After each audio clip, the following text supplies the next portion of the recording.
It's the most famous cat in the automotive world. Equal parts style, speed, and sophistication. It was always a sporty brand. It is the essence of the brand. Forged from the ashes of World War II,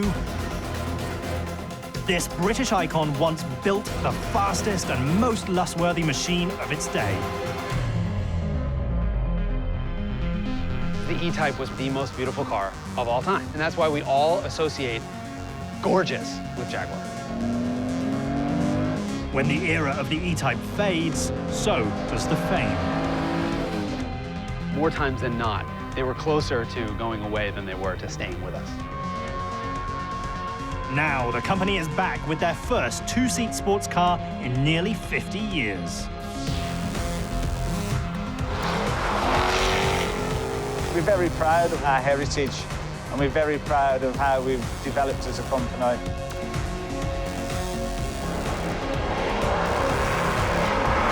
To best an icon, they need to go even further. You take the core car and you say, what if?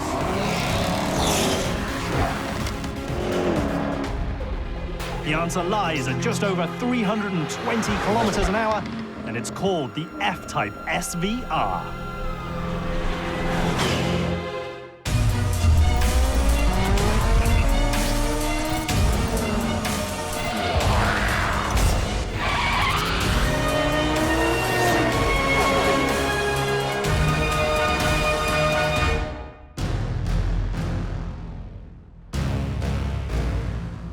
Charges off the line from 0 to 100 kilometers an hour in just 3.7 seconds.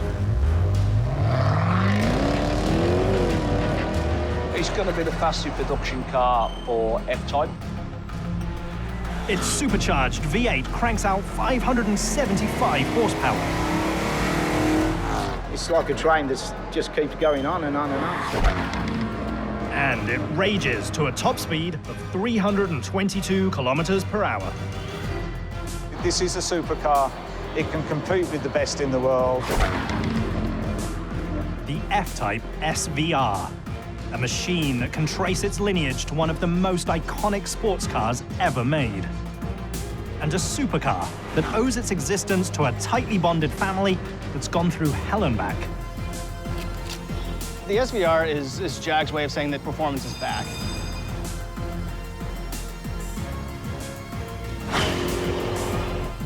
This is Castle Bromwich Final Assembly, where an F-Type rolls off the line every 12 minutes.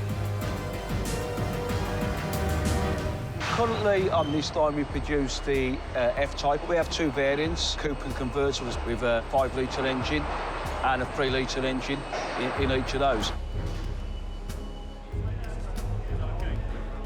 The machines are ultra-modern, but the building is not. In 1938, the British Air Ministry builds the complex to prepare Britain for war. This factory, it's got a lot of history in terms of the war. The Spitfire was produced here, the Lancaster. They used to fly them to protect Britain. V-Day provides safety, but not everlasting financial security. We've been on 3 days a week. We've been on full time. At the first 2 or 3 years, never did 12 months solid. It was always layoffs or strikes or things like that. Through the years, the British automotive industry goes through massive upheavals, yet the bonds only get stronger. As a youngster, you're just free, but then when you get a mortgage, you get married, you get 2 kids, and then that ties you down. Then you realise that you're committed to the company. No matter how challenging the circumstances, this is a workforce that has always bled British racing green. It's there in your heart, it's always part of you. If they cut you in half, they'll find Jaguar imprinted inside me. That cat starts in 1922, when William Lyons opens the Swallow Sidecar Company. What starts on 2 wheels eventually moves to 4. 9 years later, to reflect the change in focus, Lyons renames his company SS Cars Limited. However, during World War II, the SS moniker takes on a very different meaning. After the war, Lyons rechristens his business Jaguar. The Jaguar brand has always been very much part of the history of Great Britain. When the war ends, the British government controls the steel trade, and their first priority is supplying businesses that raise capital by exporting products. Jaguar squarely fits the bill. Celebrities like Steve McQueen would be in Jaguar sports cars. And the Jaguar sports car was a very prevalent piece of Americana. By the 50s, the British car industry is the second largest auto producer in the world. Jaguar's sales skyrocket. Success in the showroom begets success on the track. Jaguar has a very long racing history. They won a lot of very important races. Over the course of the decade, the brand wins the 24 Hours of Le Mans 7 times. Then in 1961, the company changes the car world forever when it introduces the E-Type. Look, the E-Type got the world's attention for Jaguar. It's both a sensation and a revelation that transcends the car industry. A lot of people still consider the E-Type to be one of the most beautiful cars ever made. The E-Type is so stunning that even Enzo Ferrari calls it the most beautiful car in the world. The machine inspires not only a generation, but also future Jaguar Director of Design, Ian Callum. I grew up in a period of the 60s when Jaguars were cool cars. They were the car for people with taste. The sensuous shape grabs people's attention, but it's the mechanical features that change the game. In an era when the majority of sports cars have drum brakes and solid rear axles, the E-Type boasts an independent suspension, disc brakes, and a 241 km/h top speed. If you want a gentleman's sports car from England, your choices are the Aston Martin, or if you can't afford that, the Jag. The hot looks and high speeds lead to an unheard of 14-year production run. Even in the 1970s, when it was, it was old, it was kind of past its prime, it didn't want to let go. However, by the early 70s, Jaguar is running low on cash. So when Lyons decided he had to replace the E-Type, he also had to replace the sedan and saloon cars as well. He couldn't do it all, he didn't have enough money. When it becomes the symbol of a whole company, that's really hard to follow up. And that's like a band that has their first breakthrough album and then they got to do the follow-up album. How often is the follow-up album good? As the machine ages, so does the top brass.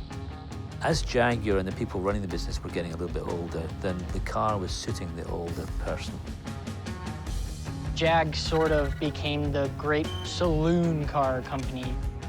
Big, floaty executive cars that Steve McQueen might have gone in the back seat, but he wasn't going to be in the driver's seat.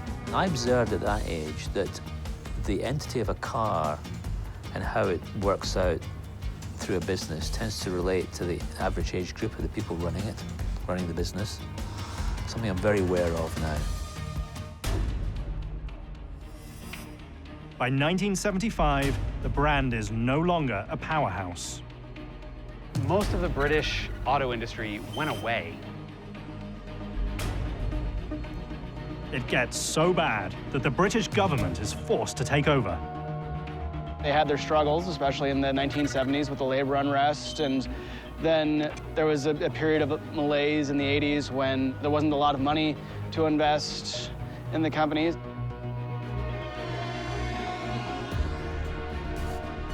By the late 80s, Ford purchases the brand. It faced dilemma after dilemma, and the thing that's kept it going is passion. My father worked here, my uncles worked here, my aunts worked here, and it's been a long family tradition in my own family. During the darkest hours, it's the familial connections that keep the company going. But by the late 2000s, the last chapter of the Jaguar saga appears to have already been written. Until they're thrown a lifeline from over 10,000 kilometers away.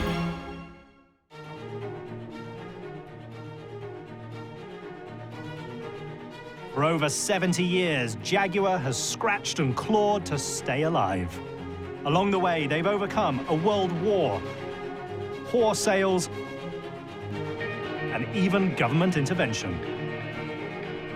Jaguar survived against all odds.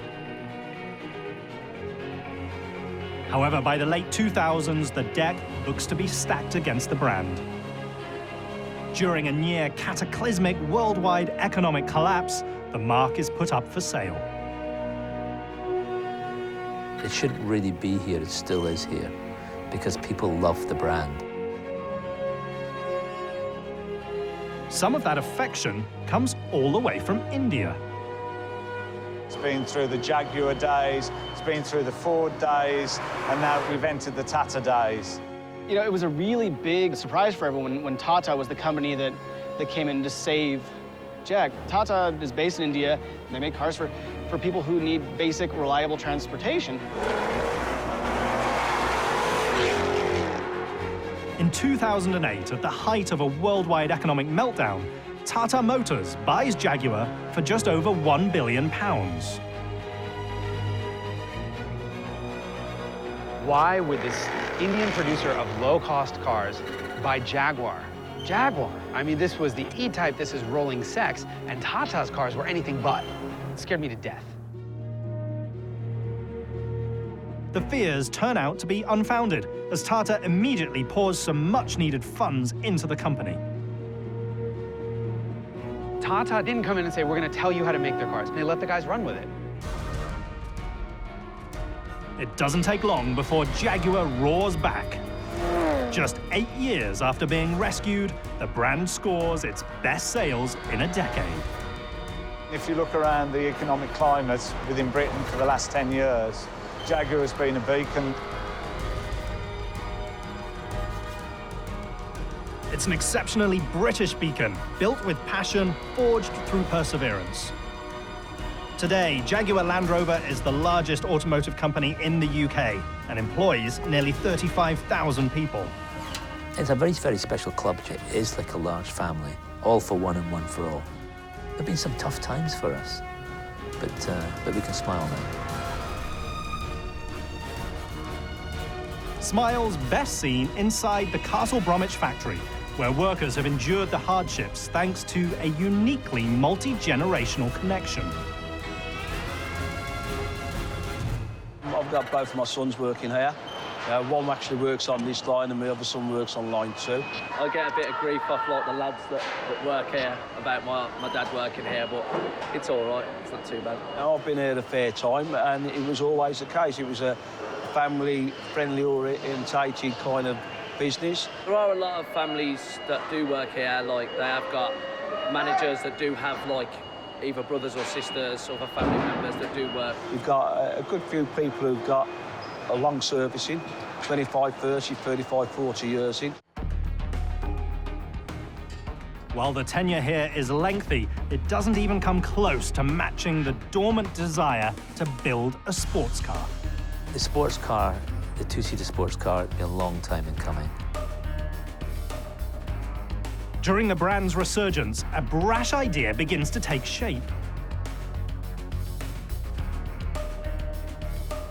We just knew that, given the opportunity, we could design this classic sports car replacement. Well, F-Type didn't start as you might normally think. We had an MD at the time who wanted to do the ultimate successor to the E-Type, which had never happened. I'm sure there was a lot of bottled up passion. You know, you always wanted it to come back, and there were concepts here and there, drawings and rumors. Director of design Ian Callum is the man asked to create a new sports car and to take on the E-Type's legend. I didn't come looking for the job. I was asked to come and do it. I wasn't quite sure at first, could I do this job? But I took it on. And I came in with the notion that it had to change. The fun thing about Ian is that he pretty much hates everything he does. He's like, well, I don't like how this came out. And you're like, are you kidding? You've just made the most beautiful sports car in the world, and you're criticizing it? The engineering was fantastic, but the bodies weren't telling the right story.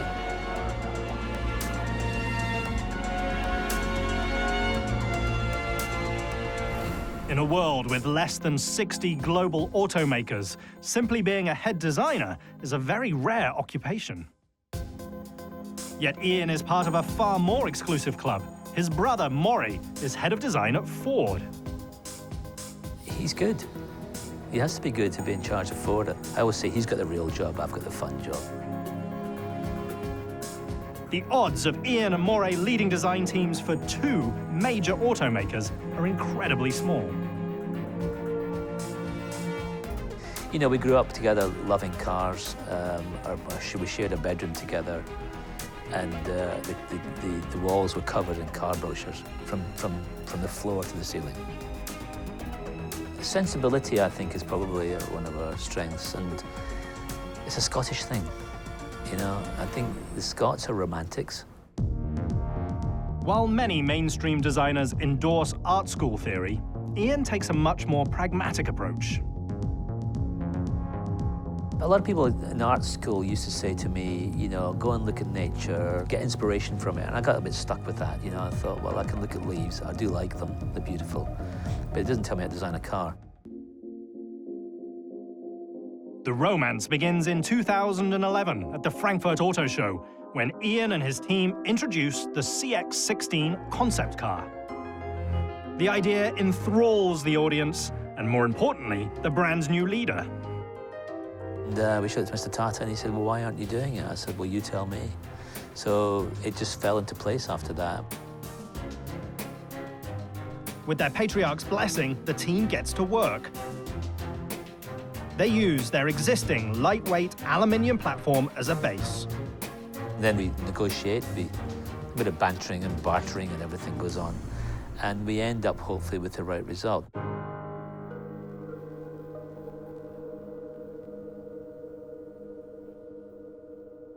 It's a beautiful combination of art and engineering.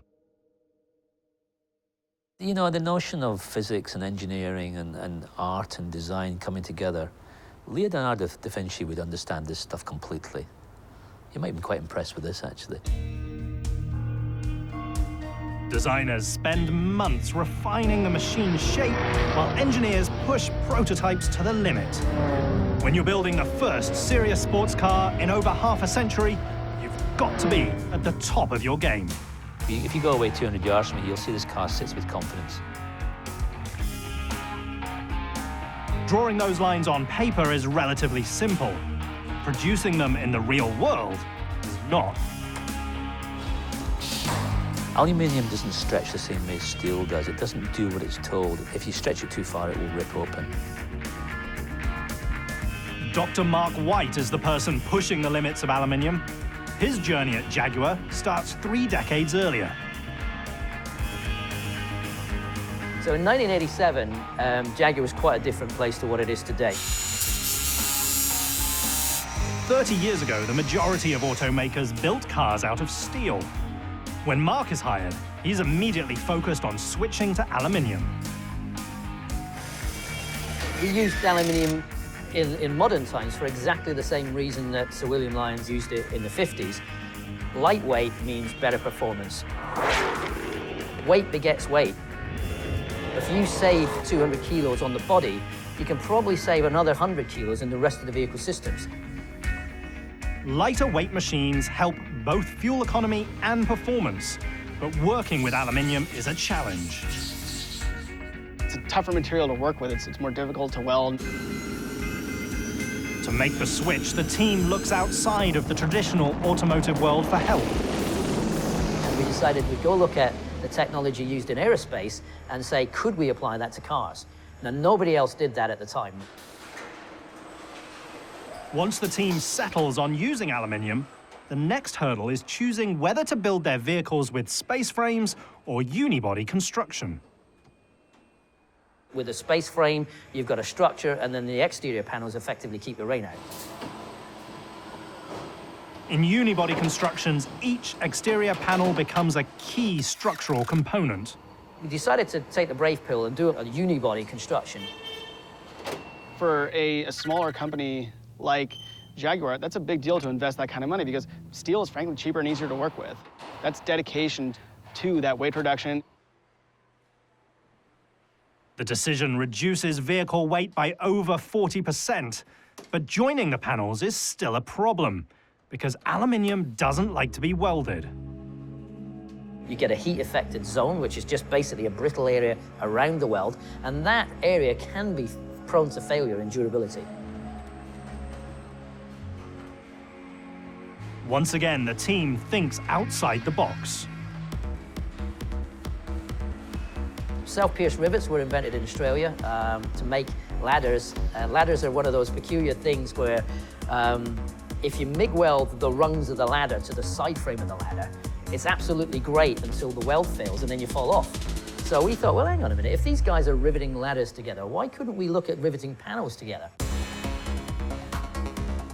The idea helps Jaguar become a pioneer in all aluminium unibody construction.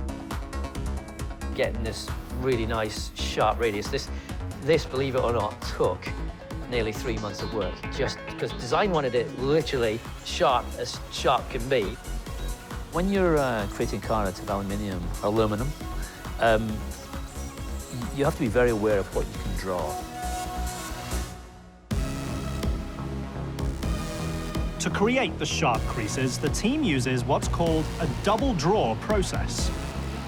We pioneered the double draw technique for aluminum. We'll do a draw and then a second draw to get the tight radiuses we want.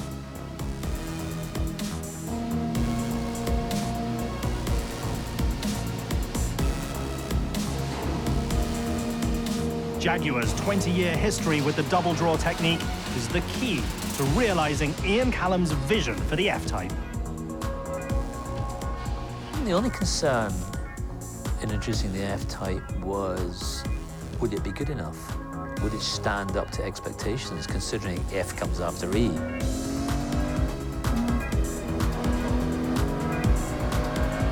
Finally, it's time to take on an icon. At the Paris Auto Show in 2012, the brand unveils its long-awaited sports car. Today is a momentous day in Jaguar's history. I'm proud to be able to present a breakthrough product from Jaguar, and with it, after 50 years, the return to the sports car segment. I mean, a lot of people still consider the E-Type to be the most beautiful car ever made. So following that up, I mean, that's not an easy thing to follow, and they didn't even try. Maybe they didn't think they could. Doing F-Type, it was a vote of confidence. It was also a bit of a gamble. After years spent teetering, the introduction of the F-Type is the clearest sign yet that the cat is roaring back. A growl best heard from inside the Castle Bromwich factory.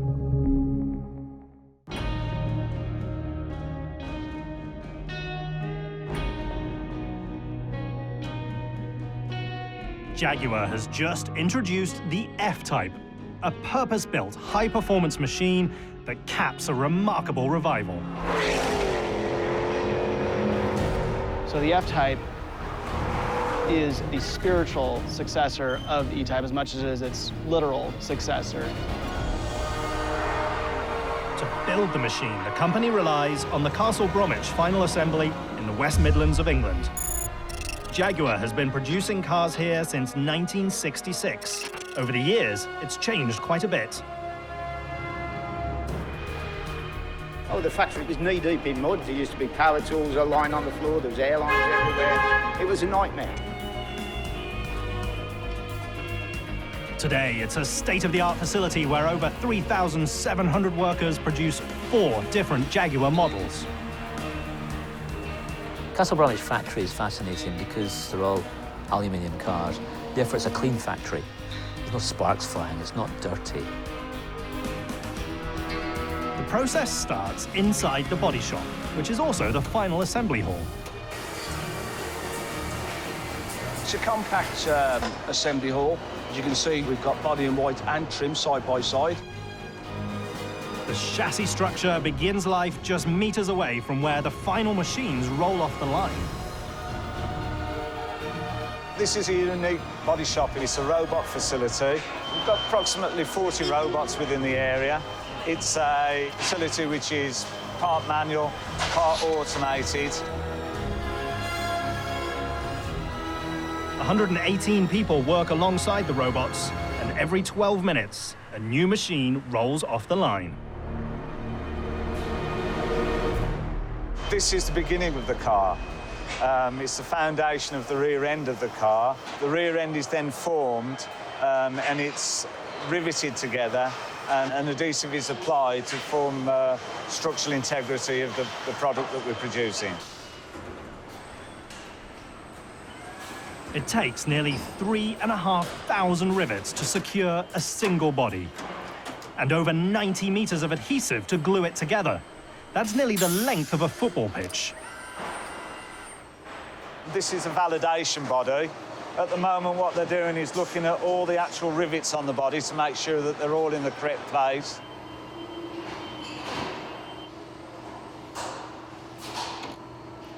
Once the vehicle passes inspection, it's time to put the body sides on. It's now just heading into framer 2. The guys there are putting body sides onto the vehicle. The body sides then are put into place. On the closure line, artisan metal workers add the doors and bonnet. So this is where the guys hang the doors, they measure the doors in position, and they also measure the bonnet in position. The guys who work on this area are craftsmen. They're known as what they call door hangers or body makers. These guys will take 4 or 5 years to be trained to make sure that all the gaps and profiles are all lined up correctly. Then, each body enters a special light tunnel where an inspector looks over every angle to ensure it's perfect. The guys then highlight the surface with a material which, when you look down the side of the vehicle, you can see any imperfections in the aluminium. One booth later, metal workers smooth the imperfections out. The old-school methods underscore the team's pride in being perfect. It's a British-made car, and we're proud of that. It's got a lot of heritage. We have a lot of soul in the area, in the factory. All the people who work within the factory, we want to be the best. When the machines are flawless, they head next door to the paint shop, a facility that is 3/4 the size of Buckingham Palace. Bodies begin their 7.5-kilometer journey with a quick chemical bath to prevent rust.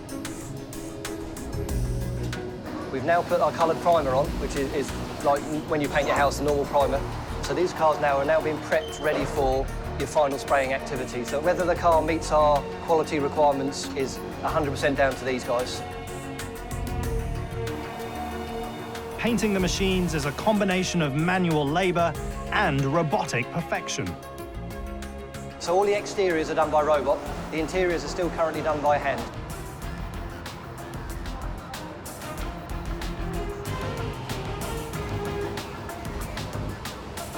In a given year, the paint shop uses roughly the same amount of energy as 5,000 three-bedroom homes.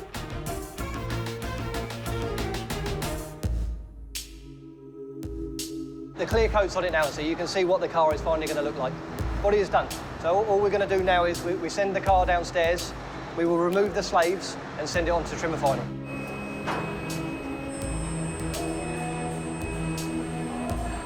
Painted bodies enter the Castle Bromwich Final Assembly Hall. Currently, we're in the start of the trim and final assembly build. Just behind me, you'll see shortly a car drop in as it's travelled across from the paint shop. So it'll come on the overhead conveyor, which is just above, drop down on the lift. It doesn't take long for the bare bodies to become full-blown sports cars.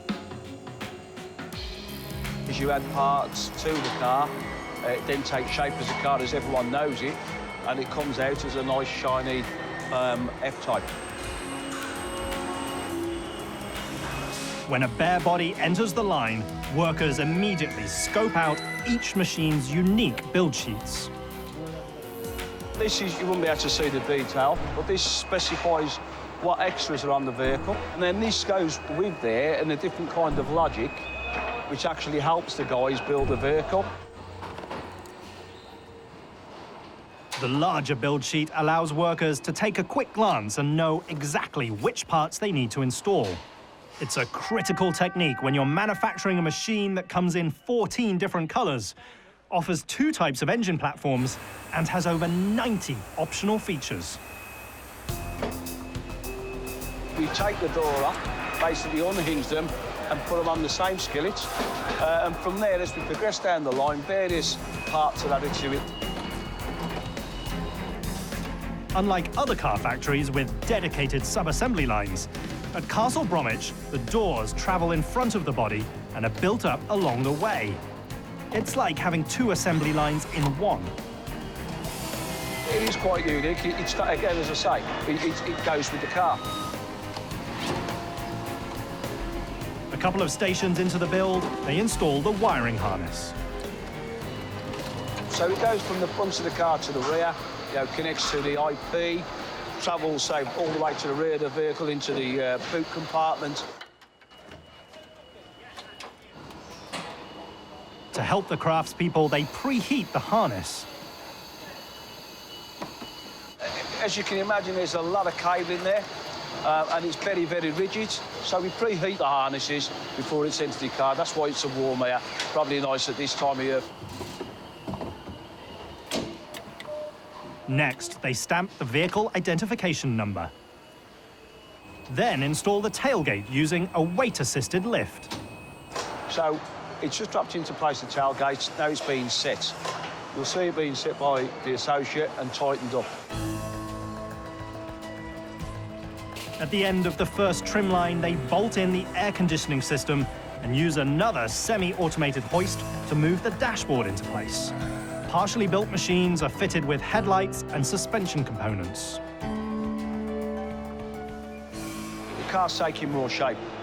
We had the windscreen later on. That's hand-fitted, but there's sealers automatically applied. After the windscreen is fitted, it's time for the vehicle's front and rear bumpers. They add the headliner. And at Station 29, the iconic front badge. Across the factory, workers use DC-powered tools to ensure that each and every bolt is torqued correctly. So if you miss a fixing and you haven't tightened it up, the track will wait for that, for the box to say yes, it's done, and allow the track to continue. It's a far cry from how it used to be back in the day. You'd have heard a lot of air flowing out and air guns, a lot of whining. This is a lot more controllable, can be measured and can be recorded as well. Constantly measuring the tools keeps the quality up. But inside the factory, it can be hard for the workers to measure their own impact. You can't really appreciate it in here, producing it, but when you see it out on the road as a finished product, it really is a nice car. A kick on the street is nothing compared to a kick at the track, where the F-Type echoes Jaguar's illustrious past, while perhaps offering a key to its future.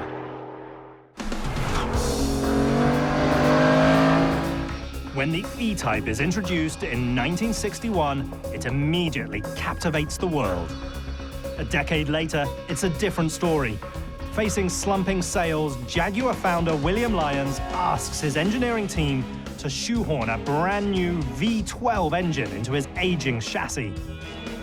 4 years later, the E-Type's epic run comes to an end. We've had some shortfalls, some high times and low times, and it's getting over those and continuing, and then coming out of that, making great-looking vehicles, and still with the Jaguar name in the essence that William Lyons started up. William Lyons doesn't just start Jaguar, he also continues to influence it today. In 2014, the sporting passion he helps create reaches its zenith when the brand decides to start their very first in-house high-performance division. Special operations. The clue is in the word. We do special stuff, we push the boundaries, we produce special products. Former Land Rover director John Edwards is tapped to run special vehicle operations. I joined this business 25 years ago. It's an amazing business, actually, the automobile business, because it gets under your skin without you realizing it. SVO starts as a skunkworks project, but the team quickly outgrows their humble beginnings. It's for that customer who wants a Jag but wants to personalize it, or they want something special that not everyone else can just go buy. Man has ever traveled on land. Building machines engineered to order is not a completely new idea. Jaguar has been crafting unique vehicles, mostly for royal bloodlines, British or otherwise, for decades. What is new, however, is the size and scope of SVO's ambitions. When you get behind the wheel of a Jaguar SVR model, it is very well sorted out, the same way a Mercedes-AMG model or a BMW M is. Unlike other automakers whose high-performance derivatives simply soup up regular cars, Jaguar's hot rod shop is challenged with building several different genres all at the same time. I've got an office at headquarters and a line of sight with the CEO. I said, I've got this idea. I want you to start a business within a business. The multifaceted mandate results in a unique automotive environment that doesn't just prize high speed, but also diversity. SVO builds everything from one-off machines to limited production models, and even low-batch heritage machines. When we first built this facility, one of the terms we used was Dream Factory. That's what we do. We build cars that people dream about. Dreams that come to life thanks to thinking outside the box. You know, the guys who work for me, they're just a little bit crazier. I think all the engineers are creative and problem solvers. It's just we're giving ours permission to push the boundaries. Pushing the conventional boundaries results in an off-the-wall idea. We've got this crazy idea of producing an F-Type that will go 200 miles an hour. The laws of physics say it can't go 200 miles an hour. Engineers get the whiteboard out and scribble on what happens if, why don't we do this, or why don't we target that? Would it be possible to do this? And then you just leave and go do it. The F-Type predates the SVO department, so engineers can't be sure that they can achieve the target speed. When F-Type first started, there was no special vehicle operations division. We didn't have the foresight back then to say, we're going to do an SVR version of this car. You know, early on in this project, we weren't sure we were going to hit the targets that we set ourselves. Once that wouldn't have been the end of the world, it would have felt like the end of the world. Just like William Lyons in '71, the first problem is that the team needs to find more power. As you go faster, the drag force trying to stop the car going faster gets higher and higher and higher, so you need kind of much more power to squeeze that extra 14 mile an hour at the top end. The hunt for horsepower begins inside Jaguar's Whitley Research and Development Center. Here, engineers run hundreds of test bench simulations to find 25 more horsepower. When you're trying to crack the 321 kilometers an hour barrier, it's the little things that matter. The devil's in the detail, really, and it's making sure that that detail comes out. The only way to actually achieve 200 miles an hour and that extra 14 miles an hour is through aerodynamics and reducing drag.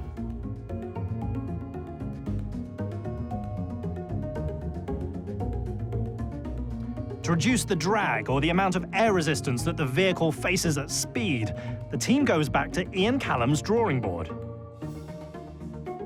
I didn't want to dissolve the original design into something that was unrecognizable. I knew we had to have appendages, we had to have wings, we had to have vents.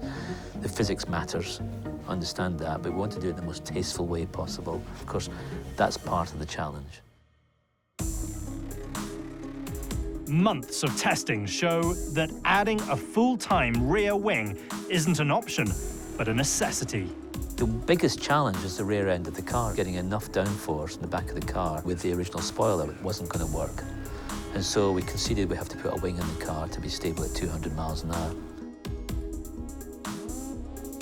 One of those talented engineers is David Pook, Jaguar's chief vehicle dynamics specialist. So I get involved in vehicle dynamics development from the very beginning of the project all the way through. David's office is a 620-acre facility known as the Gaydon Proving Grounds. The site starts life in 1942 as an RAF airfield. In the mid-70s, it passes into civilian hands, and for over a decade has been Jaguar's primary test site. So we're at Gaydon Proving Ground, which is out the back of our engineering centre. So behind us we have the brake straights and the emission circuit. As you can see, there's one doing a standing start right now. It's a halo product. It means a lot business, but also the people that work on it. It's kind of an ultimate performance car.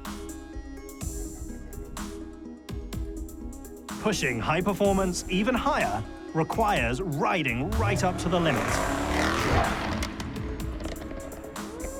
The original E-Type made headlines because it was one of the first cars to cross the 150-mile-an-hour mark. This is now at 200.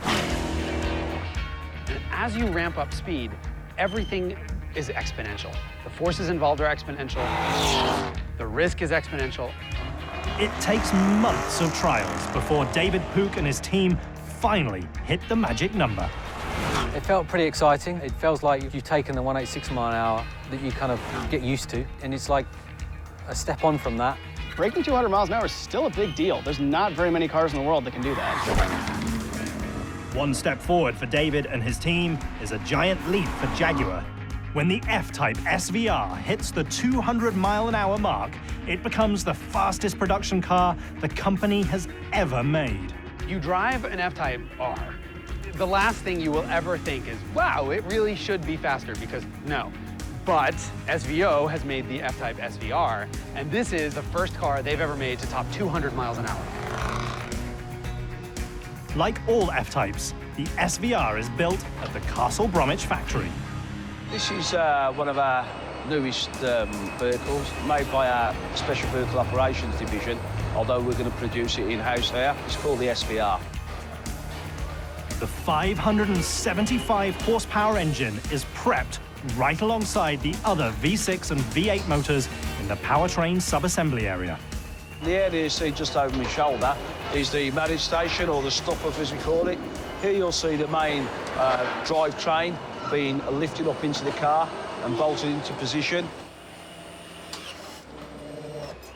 After marriage, they bolt in the seats and reinstall the doors. We saw the doors being taken off, being kitted out, and we put on a conveyor and shipped over to line 4. So they're on line 4 now. So just behind me or to my right is the conveyor. We've made connections, electrical connections. We've added all different modules, and we just want to know that the main components are speaking to each other, so all your controls are correct. The team runs a series of electrical checks. You can probably hear the radio playing in the background. That's part of the test. So does the radio work? Is it going through its stations? Is the module kicking into it? Once the testing is complete, a new F-Type is just meters away from driving off the line. All the parts been added, it's been tested, starts up, and off it goes, ready to go on, through to the customer. When the new machines leave the final assembly line, they head to the off-tracks area. Here, they go through another round of evaluations before taking a quick shower in the water booth.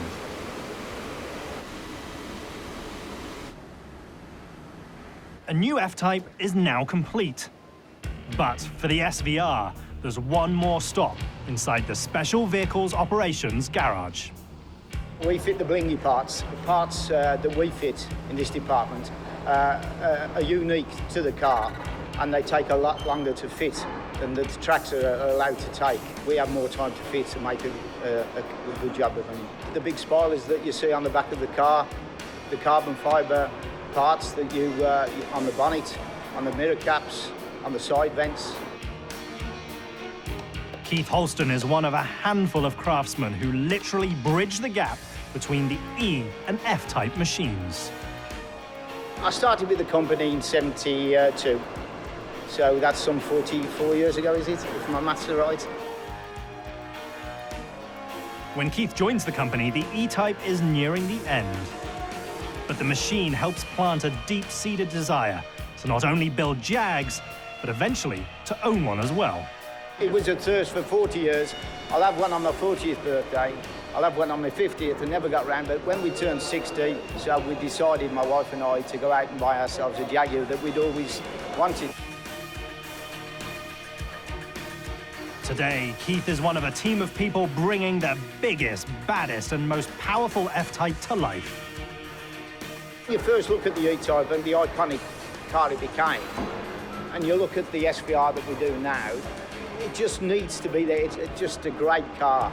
We're very, very proud of Jaguar cars. We feel that we're the best in the world. You can't really persuade someone to like something which they don't like. I think it's by working here they gain that passion and the love of Jaguar. The affection for the F-Type isn't just felt inside the factory, but in over 170 markets around the globe. It had its follies, it had its dips and valleys, but you look at the brand today, and they have a really good lineup of cars. The ultimate sign of Jaguar's renaissance is the F-Type. A halo car that harkens back to perhaps the most beautiful sports car ever made. We haven't seen another sports car from Jaguar until the F-Type. You just look and think, how is this design so different? In a world where all cars look the same, it's classical and yet different at the same time. It's stunning. Dynamic look on the outside is mirrored on the inside. This Jaguar's got stylized dashboard. It doesn't look like any other company out there. And they've got their little party trick with the air conditioning vents that rise up out of the top of the dash. It's all about the wow factor. Many fans are awed, but it's how the machine performs on the track that matters. Do you have any preconceived notions of a Jaguar being soft or pudgy or sort of humdrum to drive? You can throw those all out the window when it comes to the F-Type. When you get it out onto a racetrack, it is absolutely engaging.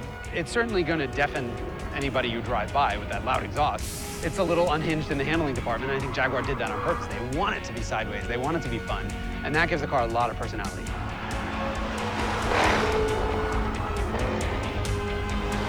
Part of the character comes from the machine's brutal tone. The sounds that it makes are unbelievable. It has this sport exhaust that just coughs, burbles, and just backfires every time you lift off the accelerator. Lifting off the throttle creates an acoustic performance, but putting your foot down offers an even better sensation. When you get on the gas, the F-Type loves to spin its rear wheels, get itself sideways, then send power to the front and pull itself straight.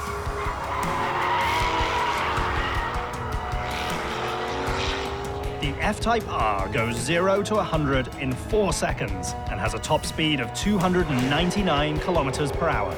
But if you're lucky enough to slide behind the wheel of the F-Type SVR, you'll hit the 0 to 100 mark in 3.7 seconds and run all the way up to 322 kilometers per hour.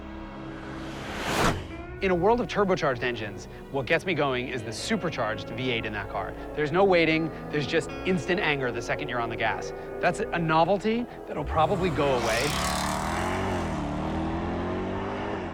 For years, Jaguar itself seemed destined to go away. While the F-Type alone didn't bring the brand back, it does put the world on notice that in the future, the mark means business. I think what's so surprising about the F-Type is how brash it is.